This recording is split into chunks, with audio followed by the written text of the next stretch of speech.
today I'd like to introduce Josh Piper Mock.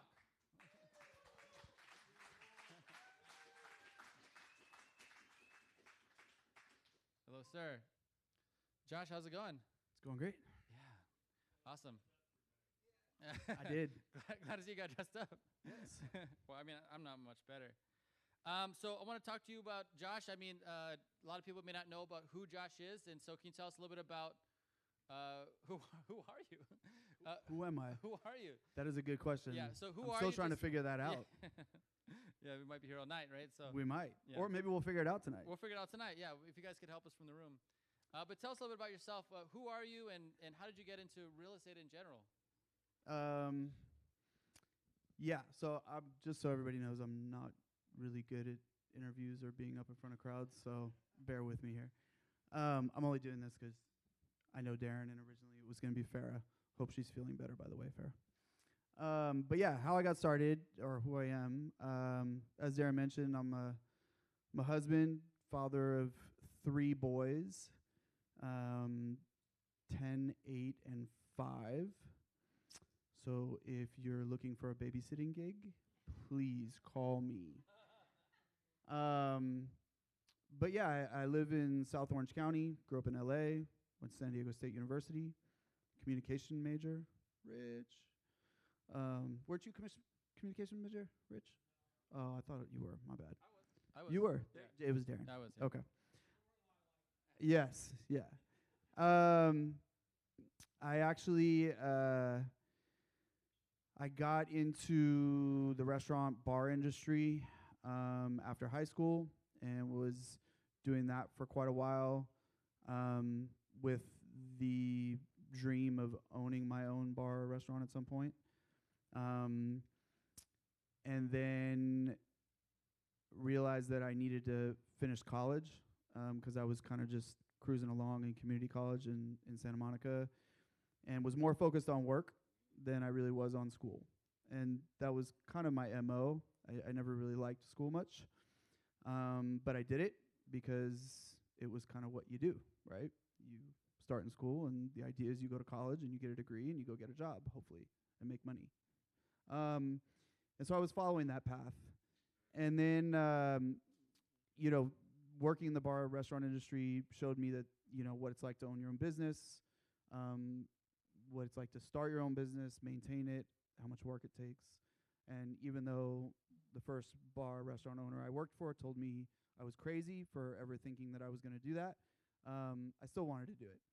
But again, needed to finish college. So went to San Diego State, finished college, and then graduated and got a corporate job. And did the corporate thing for quite a while. Then I got laid off from my first corporate position. And so I went back to the bar restaurant, and I did that for a little while longer. And because I missed it, and I loved being in that environment. And then I left that because a buddy of mine did a startup in San Diego, and so I worked with him for a while.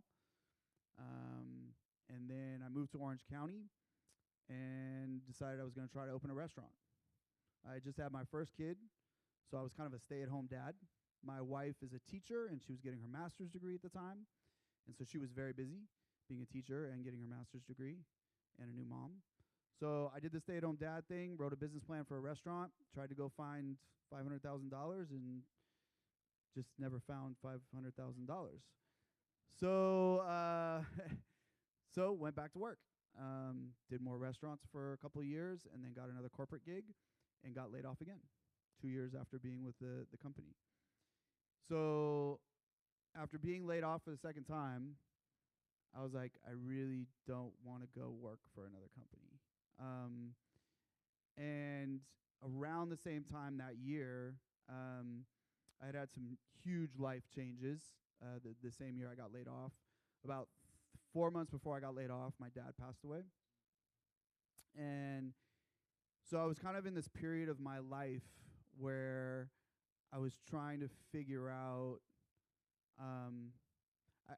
not figure out, but I didn't really like where I was in my life. I felt like I was spending a lot of time working for this company at that time. and my dad was dealing with health issues. My mom was dealing with health issues, and I was trying to figure out ways to, and obviously I was being a husband and a father, but I was trying to be there for my family, and I felt like I just couldn't do that while also having to work for this company. So even though I was really upset when I got laid off, it was a blessing in disguise, and it created, an opportunity for me to reevaluate what I was doing and ask the question of really, what do I want to do? And so luckily, when my dad passed away, he left my brother and I a percentage in a partnership for a commercial building in LA. So I, like many others, and it's cliche to say, right, but I had read Rich Dad Poor Dad many years before that, and had, YouTube University and Bigger Pockets, and gone down the rabbit hole of various things to try to understand how to get into real estate investing, with the idea of passive income, more time for your family, more time for you, more time for travel, all the things that I think a lot of people hopefully, want or are working towards. And then, so I took on this partnership from my dad's commercial building, and decided that I would become a very active participant in that partnership.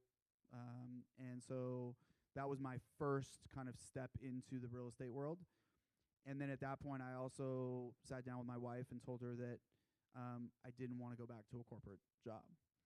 And so we kind of had to figure out what that looked like. I had a dream of, well, not a dream, but I had a vision of purchasing a mobile home park, manufactured home park. Again, Bigger Pockets. I think Brandon Turner was like on his kick of like, go buy a mobile home park or a storage facility. And so I learned everything I could about that. And I was sitting at home alone a lot, kind of feeling like I was on an island, pretty lonely, not knowing what I was doing.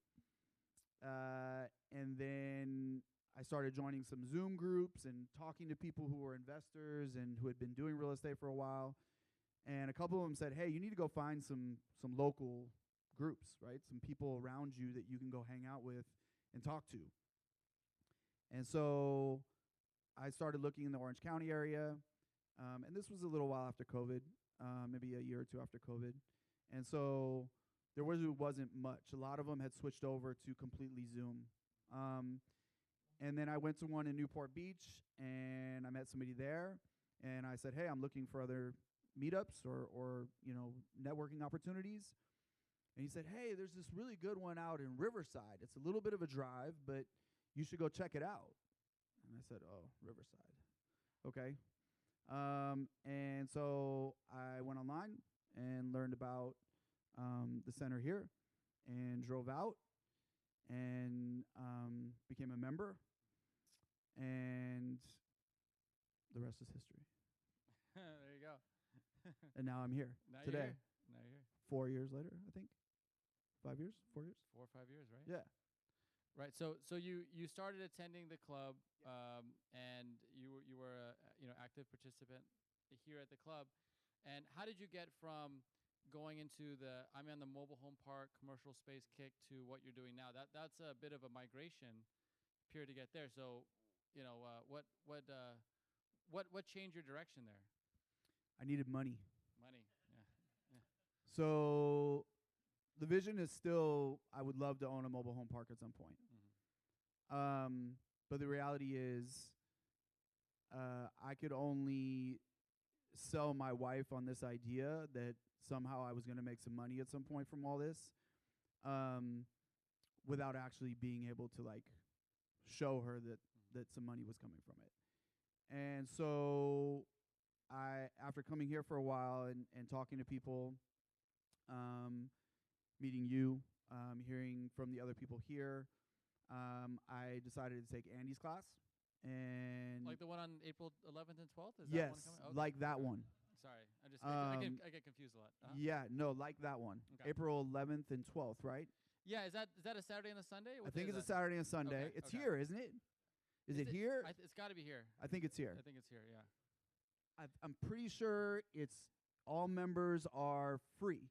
Free, yeah. Free. And yeah. How much did you pay for that one? I paid 500. Pay Yeah, I think it was about $500 I paid $7. for that class. I take Yeah. so I take it. Yeah. Yeah. I paid $700, and you're telling me they can just offer it here. Here That's for crazy. free. That's I know, I it's can't believe crazy. Anyway, sorry. Continue. No, it's all good. Continue, sorry. Took Andy's So took Andy's class, and then I also signed up for the Firefast class with Rich, Evan, and Jim. And between learning, a lot about mobile homes and how to rehab and flip mobile homes, and the financial calculator at Andy's class, and then taking the class with Evan, Rich, and Jim, it forced me to do what was probably the thing that was keep holding me back the most, which was take action. That was the biggest thing, right? I had now been reading and learning and networking, but I wasn't taking action, right? It was a lot of plotting to take over the world, but not really knowing how to do it. Right. And so, what really I learned in that class, the Firefast class, was, not only were they teaching us about understanding how to buy a property, contracts, negotiate, rehab, sell it, all that good stuff. There was a time that was blocked out for actually making calls. That was part of the class. Here's a list, or jump online and make a call, or send a text, or send an email. And that's how I found my first deal. So it was in that class, and it was a manufactured home in Lake Elsinore in an all-ages park, family park. And it was from me, and it was on the MLS. And I had no idea what I was going to do or say. But I called up the agent, and I knew it had been on the market for a while. And I said, hey, I'm interested in buying this home. I'd like to come see it. And I went and looked at it. And then I immediately called Evan. I said, Evan, I found a mobile home. What do I do? He said, well, tell me about it. And so we talked about it. And then he helped me, kind of determine whether or not it was a potential deal. And then we got it under contract, because that was the second most important thing after finding something, is get it under contract and then figure out everything else later. So I got it under contract, and then got some quotes for rehab, and we negotiated down the price a little bit more and rehabbed it. And then Evan's lovely wife and Rich's mom, Angela, helped me sell it, and we sold it. And I was able to go to my wife and be like, look, it works. It's real. Right. And she was really happy, and she didn't kick me out. That's good. Yeah. Yes. I see the wedding ring on your finger, so Yeah. the real estate's really been taken off for you. Yes. Yeah. Yeah, I'm lucky. So can you tell me? So you said a lot of good things there, which you said that I'm sure a lot of us here in this room have had that moment where you're just like, man, I'm so sick of learning, and I haven't done a single thing with it.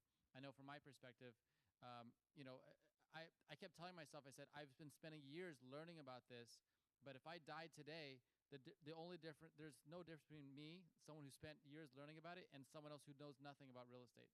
We are indistinguishable because we have both taken the same amount of action. And so what was that turning point for you that made you decide, I need to start doing something about it? It sounds like, desire to stay married was a big part of it. Yeah. Saving my marriage was definitely part of that. Yeah. You gotta have a big why, right? I mean, I think that's a decent why. Yeah, and not wanting to go back to, again, I didn't want to go back to a corporate job, right? And again, I still want to buy a mobile home park at some point, right? But it seemed, I guess I came to the point, or the realization in my head, that it seemed like I'd probably have quicker success. Sure. I don't know. Maybe not if I had stuck, with chasing the park. But I potentially would have quicker success, right, and learn more and understand more about manufactured homes Right. with the idea of having a park. If I flipped one, right? If I bought one and rehabbed it and then sold it, um, and again, I needed to make some money now. Right. So I kind of, that was the other thing, right? It's still tied into my bigger goal. And that's one of the reasons I am still flipping mobile homes right now. Right. Is every time I flip a mobile home, I learn something new about it. I learn something new about parks. I learn something new about managers. I'm learning, about manufactured homes on land, about new manufactured homes, right? I'm learning that right now. So those all still tie in with my end goal. And so that was the other reason I was like, oh, this is a good, again, a stepping stone towards where I want to go. Right. And it sounds like your definition of success changed too. I heard Yeah. earlier in your story that it sounded like what was important to you was change after the passing of your father, where you realized, again, how precious time is. And you said, I need to have something that allows me, where your success was spending time with your kids, spending time with your family, and Huge. yeah, Huge for me. yeah. So I that had was a your lo- non-negotiable. Yeah, non-negotiable. I had Yeah. a lot of, I mean, I hate saying I had regrets, but I had a lot of regrets about not being able to be more available for my dad during that time. He was in LA. I was in Orange County. Right. Again, busy with a corporate job that I was going to every day, Right. and sometimes on weekends. And then still, having the kids, and helping my mom who lived in Orange County who was dealing with health stuff. And that was really difficult for me to deal with, right? Is that Yeah. I wasn't more available, or I didn't feel like I could be more available. Right. And I wanted to be in a place where I could pick and choose where I want to be on a given day, right? So now I go to my kids' games, right? Like for the last, few years of my mom's life before she passed away, I was able to go see her every day without question. And it was because I made the choice in the shift with work and what I wanted to do, that was able, I was able to do that. Yeah, that's awesome. I mean, it sounds like, that year of yours, that sound like a lot of things happened, that you really cemented your why about, where do you want to be, in your why is spending more time with your family, having that as your priority one, and then below that you set a goal to say, okay, in order to reach that why, I need to have this goal. For you, it's maybe generating passive income through a mobile home park. It could be flipping mobile homes to generate, cash to eventually make that bigger investment. But everything with streamlining sounds like pointing towards that goal. And it sounds like that's still in progress now, where things are. Oh, 100%. Yeah, yeah. Yeah. And I mean, can I ask, before you had that goal, before you had that why, is it, what was your, is it fair to say that maybe some of your decisions were just based on what was good for the immediate day of, I need to get a job, I need benefits, I need something like that, versus targeting your ultimate goal?